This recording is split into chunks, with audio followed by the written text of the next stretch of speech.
Ano na po. Atin lalagyan ng pichay. Ang ating kinamatisan. Ayan.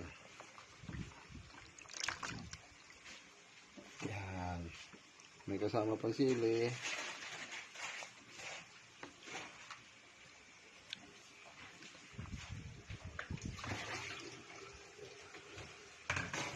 Ano po, may baho pa po. Ano na lang aming kakainin, sinangag.